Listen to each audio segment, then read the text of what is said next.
একেঞ্চি মাটি অৰুণাচলক দিয়া নহ'ব। অসমৰ একেঞ্চি মাটি অৰুণাচলক দিয়া নহ'ব। অৰুণাচল চৰকাৰ মুৰ্দাবাদ। ৰঙাবনাঞ্চল বেদখল মুক্ত হ'বই লাগিব। ৰঙাবনাঞ্চল অৰুণাচল বেদখল মুক্ত হ'বই লাগিব। এইদৰেই ক্ৰমাৎ উত্তপ্ত হৈ পৰিছে লখিমপুৰ জিলাৰ অসম অৰুণাচল সীমান্তৱৰ্তী বহু অঞ্চল।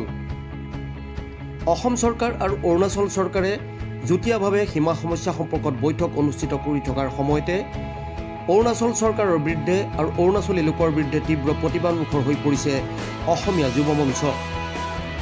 দেওবাৰে ফুলবাৰীৰ ৰঙা সংযুক্ত বনাঞ্চলৰ শুকান নদীত অসমীয়া যুৱ মঞ্চৰ কৰ্মীসকলে অৰ্ধউলংঘ প্ৰতিবাদ সাব্যস্ত কৰি তীব্ৰ সকিয়নি প্ৰদান কৰে অৰুণাচলী লোকসকলক।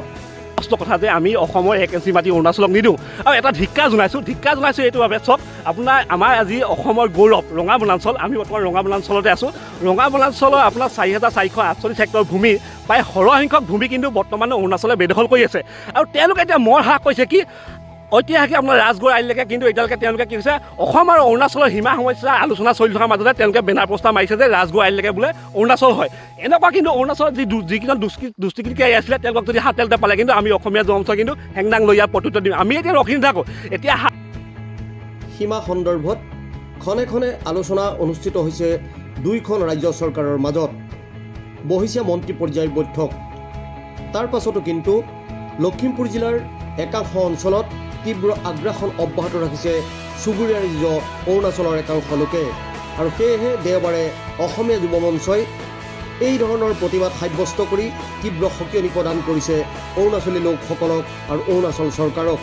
অনাগত সময়ত আমাৰ 1 ইঞ্চি মাটি যি অসমৰ ভূমি আমাৰ যি অসমৰ গৌৰৱ ৰঙা সংৰক্ষিত বনাঞ্চলখনত যিমান আজি মাটি 4,478 বিঘা মাটি আছিলে তাৰে সম্পূৰ্ণ আধা সংখ্যকে তেওঁলোকে বেদখল কৰিছে আৰু এই বেদখল আমি মুক্ত কৰিবৰ বাবে হাজাৰবাৰ আমি স্মাৰক পত্ৰ চৰকাৰৰ ঘৰলৈ প্ৰেৰণ কৰিছোঁ। এই ক্ষেত্ৰত কিন্তু চৰকাৰ নিমাত হৈ আছে। সেয়েহে আমি আজি স্পষ্ট ভাষাৰে আমি অৰ্ধনগ্ন প্ৰতিবাদ কাৰ্যসূচীৰে আমি স্পষ্টভাৱে জনাব বিচাৰিছোঁ যে অৰুণাচলৰ যিসকল লোক সেই লোকসকলক আমি সকীয়াই দিব বিচাৰিছোঁ কোনো কাৰণতে তেওঁলোকে পৰৱৰ্তী দিনত যাতে অসমৰ মাটিলৈ আহিবলৈ চেষ্টা নকৰে। ইয়াৰ বাবে যদি পৰৱৰ্তী পৰ্যায়ত তেওঁলোকে অসমৰ মাটিলৈ আহে তাৰ বাবে কিন্তু চৰকাৰ দায়বদ্ধ হ'ব লাগিব। এয়া মোৰ স্পষ্ট কথা।